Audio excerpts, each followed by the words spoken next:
തിരുമേനിയെക്കുറിച്ച് വരും തലമുറകൾക്ക് നല്ല അവബോധം സൃഷ്ടിക്കണം എന്നുള്ളൊരു ഉദ്ദേശത്തോടു കൂടിയാണ് ഈ ഒരു പ്രഭാഷണ പരമ്പര ക്രമീകരിച്ചിരിക്കുന്നത്.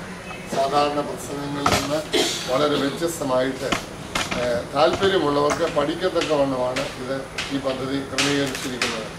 വാസ്തവത്തിൽ ഇന്നലെ നിങ്ങൾ അവിടെ ഉദ്ഘാടന സമ്മേളനത്തിൽ സംബന്ധിക്കുന്നതായിരുന്നു. നമ്മുടെ കേരളത്തിലെ പോലീസ് ഡിപ്പാർട്ട്മെൻറ്റിൻ്റെ ഏറ്റവും മുതിർന്ന ഒരു ഉദ്യോഗസ്ഥനായ ഡോക്ടർ അലക്സാണ്ടർ ജേക്കബ് സാറ് പരിശുദ്ധനായ പരിമല തിരുമേനിയെക്കുറിച്ച് പറഞ്ഞ അനുഭവങ്ങൾ കേട്ടവരെ ഞങ്ങൾ ഉൾപ്പെടെ വേദിയിലും സദസ്സിലും ഇരുന്നവരെ കരയാത്ത ഒരു മനുഷ്യൻ പോലും ഇല്ലായിരുന്നു. അമേരിക്കയിലെ പോലീസ് ഡിപ്പാർട്ട്മെൻറ്റിൻ്റെ ഒരുപറ്റം മേധാവികൾ ഈ നാട്ടിൽ വരാനുള്ള ഒരു അവസരം അവർക്ക് ഗവൺമെൻറ് ഉണ്ടാക്കി. അവരെ ഇവിടെ കൊണ്ടു നടക്കാനുള്ള അതിനുള്ള അവസരം കിട്ടിയത് അലക്സാണ്ടർ ജേക്കബ് സാറിനായിരുന്നു. അദ്ദേഹം ഇന്നലെ പ്രസംഗിക്കാൻ വന്നു. അദ്ദേഹം സാധാരണ ടൂറിസ്റ്റുകൾ കേരളത്തിൽ വന്നാൽ പോകാൻ ആഗ്രഹിക്കുന്ന സ്ഥലങ്ങൾ കോവളം, കുമരകം, തേക്കടി ഇതൊക്കെ വിട്ട് പറഞ്ഞപ്പോൾ അവർ പറഞ്ഞു ഇതൊന്നും അല്ല വേണ്ടേ, ഞങ്ങൾക്ക് പരുമല പോകണമെന്ന്. അപ്പം സാറ് ഇവിടെ നിരന്തരം വരുന്ന ഒരാളാണ്, നമ്മുടെ സഭാംഗവുമല്ല. പക്ഷെ ഇവിടെ ഈ ഭാഗത്തോട് പോയാൽ ഇവിടെ വരാതെ അദ്ദേഹം പോകില്ല. ഇതിലുള്ള നമ്മുടെ ഒരു പള്ളിയിൽ അവിടുത്തെ അമേരിക്കൻ നീഗ്രോസ് പള്ളിയിൽ മോഷ്ടിക്കാൻ കയറിയ സമയത്ത് പരിശുദ്ധനായ പരിമല തിരുമേനിയുടെ ഫോട്ടോ കണ്ടു. മറ്റു പലതുമൊക്കെ അവർ നശിപ്പിച്ചെങ്കിലും ഈ ഫോട്ടോ അവർക്ക് നശിപ്പിക്കാൻ പറ്റിയില്ല. അതിൻ്റെ മുഖത്ത് നോക്കിയിട്ട് അവർ ഈ ഫോട്ടോ നേരെ അങ്ങ് തിരിച്ചിട്ടു. പിന്നെ അവരെ മോഷണമൊക്കെ നടത്തി, ദൈവികമല്ലാത്ത പലതും പള്ളിക്കകത്ത് നടത്തി പോയി. പിന്നെ അവരെ അറസ്റ്റ് ചെയ്തു, പിടിച്ചു. ഈ സമയത്ത് ഈ ഫോട്ടോ എന്താ തിരിച്ചിട്ടത് എന്ന് ചോദിച്ചപ്പോൾ അവർ പറഞ്ഞതാണ് ആ ഫോട്ടോയുടെ മുഖത്ത് നോക്കിയപ്പോൾ ഒരു ദിവ്യമായ പ്രകാശം ഞങ്ങളുടെ കണ്ണിലേക്ക് പതിച്ചു എന്ന്. അതുകൊണ്ട് ഞങ്ങൾക്ക് അത് ഉള്ളായിരുന്നു മാർഗം എന്ന് പറഞ്ഞു. അമേരിക്കക്കാരാണ്, അവിടുത്തെ കറുത്ത വർഗ നീഗ്രോകളാണ് ഇത് പറഞ്ഞത്. അവിടുത്തെ പോലീസ് ഉദ്യോഗസ്ഥരോടാണ്. ആ ഉദ്യോഗസ്ഥർക്ക് നാട്ടിൽ ഇവിടെ വരാനൊരു അവസരം കിട്ടിയപ്പോൾ അവരെ ഒന്നാമത് പറഞ്ഞത് ഞങ്ങൾക്ക് പരിമല പോകണം എന്നാണ്. പലപ്പോഴും കണ്ണുള്ളപ്പം കണ്ണിൻ്റെ വില നമ്മൾ അറിയത്തില്ല. ഇവിടെ വരുന്നത് ഒരു സഭക്കാരല്ല, ഒരു മതക്കാരല്ല. ലോകത്തിൻ്റെ നാനാഭാഗങ്ങളിൽ നിന്ന് അനേകായിരങ്ങൾ ഇപ്പോൾ ഈ ദിവസങ്ങളിൽ നിങ്ങൾക്ക് കാണാം. അപ്പോൾ ഈ തിരുമേനിയെക്കുറിച്ചുള്ള തീർക്കാനും ഉള്ളൊരു പരിശ്രമം. നിങ്ങളും വിദ്യാർത്ഥികളാണ്. പഠനാനന്തരം നിങ്ങളും പ്രവർത്തന മണ്ഡലങ്ങളിലേക്കും മറ്റു പല കർമ്മമണ്ഡലങ്ങളിലേക്കും മാറുന്ന അതിൻ്റെ പ്രിൻസിപ്പലായി ഇപ്പോൾ ന്യൂനപക്ഷ കമ്മീഷൻ്റെ കേരള റീജിയൻ്റെ കോർഡിനേറ്ററായിട്ടും ചുമതലപ്പെടുത്തി.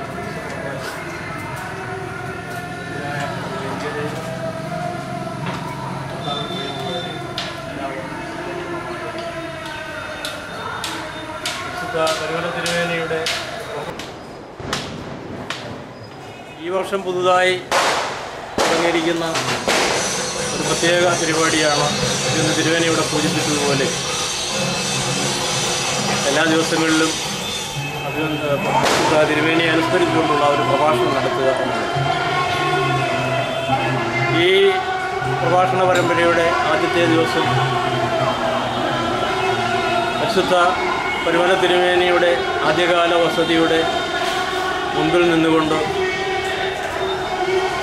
ഇത്തരത്തിൽ നിങ്ങളോട് സംസാരിക്കുവാൻ അവസരം ലഭിച്ചത് ഒരു വലിയ ഭാഗ്യമായി, ഒരു ദൈവാനുഗ്രഹമായി ഞാൻ കരുതുകയാണ്.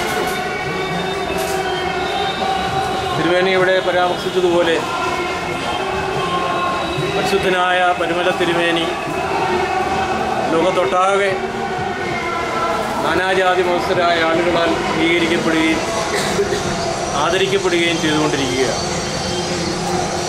നമുക്കറിയാം, ഇവിടെ എല്ലാ ദിവസവും ഈ കബറിങ്കൽ വന്ന് പ്രാർത്ഥിക്കുന്ന ആളുകളുടെ കൂട്ടത്തിൽ ഓർത്തഡോക്സുകാർ മാത്രമല്ല ഉള്ളത്, ഇതര സഭാവിശ്വാസികളായ അനേകം ആളുകളുണ്ട്, ഇതര മതസ്ഥരായ ഒട്ടനവധി ആളുകളുണ്ട്. പെരുന്നാളിനോടനുബന്ധിച്ച് നടക്കുന്ന തീർത്ഥയാത്രയിൽ വളരെ ദൂരദിക്കുകളിൽ നിന്ന് തന്നെ ക്രൈസ്തവരായ ആളുകൾ ഒട്ടേറെ പേർ നമ്മുടെ ആളുകളോടൊപ്പം ചേർന്ന് ഇവിടെ പദയാത്രയായി വന്നു ചേരുന്നുണ്ട്. അതൊക്കെ എല്ലാവർക്കും അറിയാവുന്ന കാര്യങ്ങളാണ്. ഈ ഈ ദേവാലയത്തിലേക്ക് നാടിൻ്റെ നാനാഭാഗങ്ങളിൽ നിന്ന് വന്നു ചേരുന്ന പദയാത്രകൾക്ക് വഴിയോരങ്ങളിൽ അനവധി ആളുകൾ നൽകുന്ന സ്വീകരണങ്ങളും സൽക്കാരങ്ങളും ശ്രദ്ധിക്കുമ്പോഴറിയാം നമ്മുടെ ആളുകളെക്കാളും അധികം ഔത്സുക്യത്തോടുകൂടി താല്പര്യത്തോടുകൂടി ഈ തീർത്ഥാടകരെ സ്വീകരിക്കുന്നതിന് മുൻപന്തിയിൽ അക്രൈസ്തവരായ ആളുകൾ ഉണ്ട് എന്നുള്ളത്.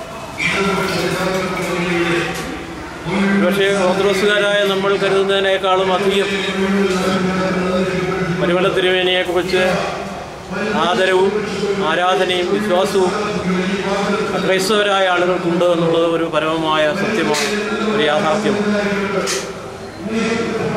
ഒരു മഹാപരിശുദ്ധനായി പരിമല തിരുമേനിയെ ഈ സമൂഹം അംഗീകരിച്ചു കഴിഞ്ഞിരിക്കുന്നു. ഓരോ വർഷം കഴിയും തോറും ഈ കബറിങ്കിലേക്ക് വന്നുകൊണ്ടിരിക്കുന്ന ആളുകളുടെ സംഖ്യ അത്ഭുതകരമായ തരത്തിൽ വർദ്ധിച്ചുകൊണ്ടിരിക്കുകയാണ്. നമുക്കറിയാം, കഴിഞ്ഞ വർഷം പെരുന്നാളിന് പങ്കെടുത്ത ആളുകളുടെ എണ്ണം അതിനു മുമ്പ് അതിൻ്റെ തലേ വർഷം പങ്കെടുത്തിരുന്നതിനേക്കാളും എത്രയോ അധികമായിരുന്നു എന്നുള്ളത്. അത് വാസ്തവത്തിൽ ആസൂത്രിതമായ ഏതെങ്കിലും ഒരു പ്രവർത്തനത്തിൻ്റെ ഫലമായിട്ടുണ്ടാകുന്നതല്ല. ഇപ്പോൾ പരസ്യ പ്രചാരണം കൊണ്ടോ അല്ലെങ്കിൽ മാർക്കറ്റിംഗ് തുടങ്ങിയ ആധുനിക തന്ത്രങ്ങൾ ഉപയോഗിക്കുന്നത് കൊണ്ടോ ഒന്നും സംഭവിക്കുന്നതല്ല. ഇത് വളരെ സ്വാഭാവികമായി സമൂഹത്തിൽ സംഭവിച്ചുകൊണ്ടിരിക്കുന്ന ഒരു മാറ്റമാണ്.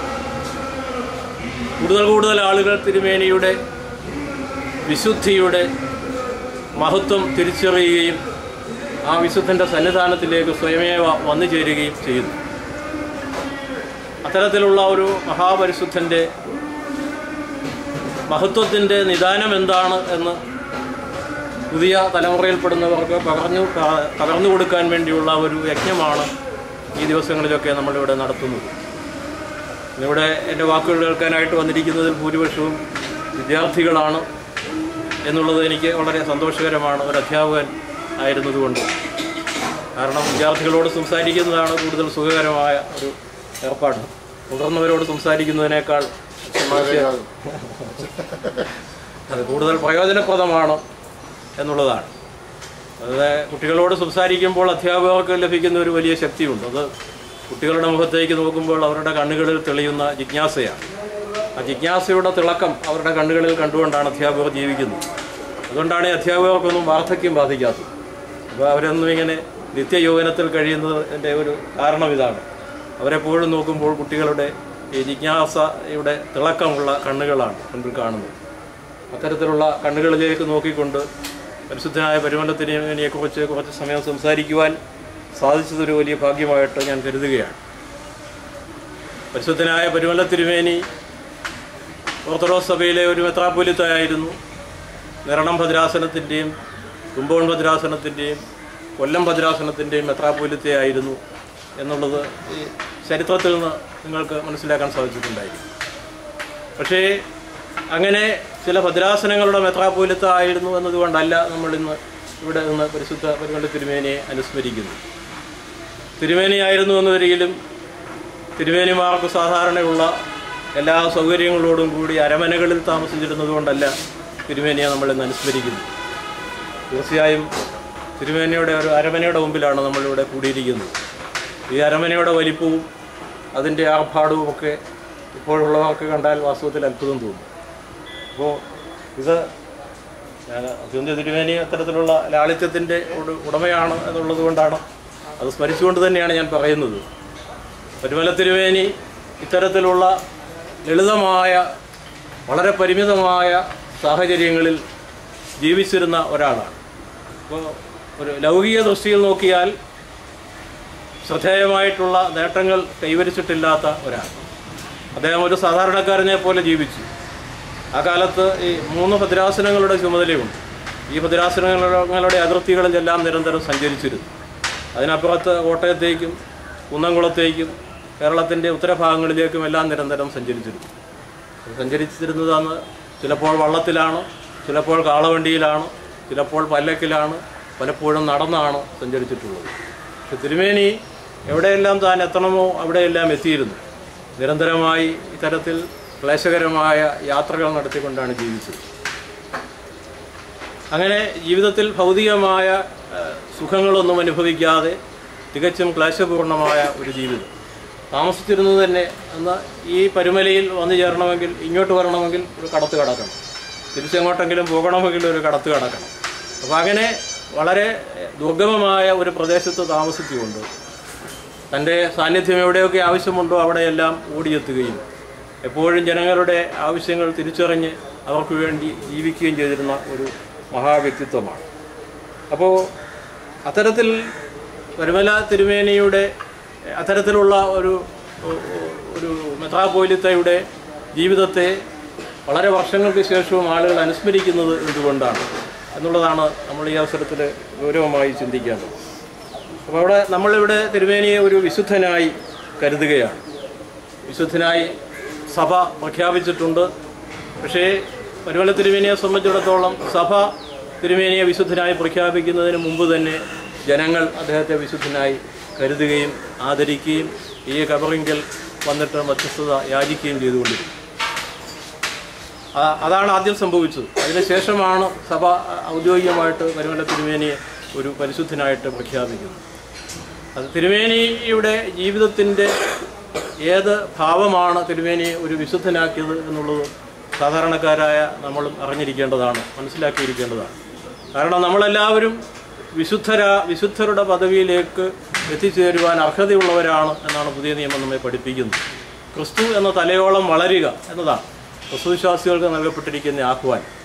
നമുക്കെല്ലാവർക്കും വിശുദ്ധിയിലേക്ക് വളരുവാനുള്ള, വിശുദ്ധിയിലേക്ക് ഉയരുവാനുള്ള സ്വാതന്ത്ര്യവും അവകാശവും നൽകപ്പെട്ടിട്ടുണ്ട്. പക്ഷേ ചുരുക്കം ചില ആളുകൾ മാത്രമേ ആ സ്വാതന്ത്ര്യവും ആ അവകാശവും തിരിച്ചറിയുകയും അത് സ്വായത്തമാക്കുകയും ചെയ്യുന്നു. അങ്ങനെ ജീവിച്ച ചുരുക്കം ചില വ്യക്തികളിൽ ഒരാളാണ് പരുമല തിരുമേനി എന്നതാണ് തിരുമേനിയുടെ ജീവിതത്തിൻ്റെ വൈശിഷ്ട്യം. പൗലോസ് അപ്പോസ്തലൻ പറയുന്നുണ്ട്, നിങ്ങൾ ഈ ലോകത്തിന് അനുരൂപരാകാതെ നന്മയും പ്രസാദവും പൂർണ്ണതയുമുള്ള ദൈവഹിതം ഇന്നതെന്ന് തിരിച്ചറിഞ്ഞ് മനസ്സ് പുതുക്കി രൂപാന്തരപ്പെടുകയില്ല. ഈ ക്രിസ്തുവിശ്വാസിയെ സംബന്ധിച്ചിടത്തോളം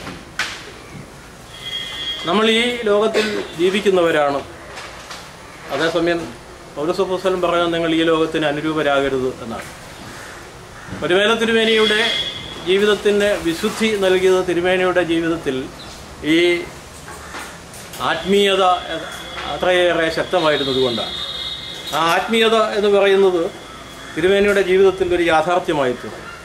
ലൗകിക ജീവിതത്തിൽ ഈ ഭൂമിയിൽ ജീവിച്ചുകൊണ്ട് എങ്ങനെയാണ് ഒരാൾ ഈ ലോകത്തിൻ്റെ സ്വഭാവങ്ങൾക്ക് അനുരൂപനാകാതെ ജീവിക്കുന്നത് എന്നതിൻ്റെ ഒരു മാതൃകയാണ് പരുമല തിരുമേനി ഇവിടെ തൻ്റെ ജീവിതത്തിലൂടെ അവതരിപ്പിച്ചത്, നമ്മെ പഠിപ്പിച്ചത്.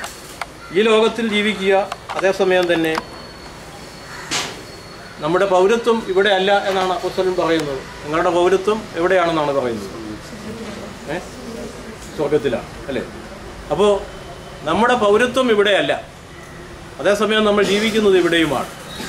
ഇത് രണ്ടും കൂടി എങ്ങനെയാണ് നമുക്ക് പൊരുത്തപ്പെടുത്താൻ സാധിക്കുന്നത്?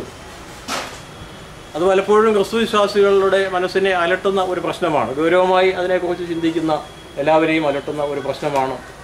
നമ്മുടെ പൗരത്വം, യഥാർത്ഥ പൗരത്വം ഇവിടെയല്ല, അതേസമയം തന്നെ നമ്മൾ ജീവിക്കുന്നത് ഈ ഭൂമിയിലാണ് താനും, ഈ ലോകത്തിലാണ് താനും. അപ്പോൾ അതെങ്ങനെയാണ് സാധ്യതമാകുന്നത് എന്നതിൻ്റെ ഉത്തമമായൊരു ദൃഷ്ടാന്തമാണ് പരുമല തിരുമേനിയുടെ ജീവിതം.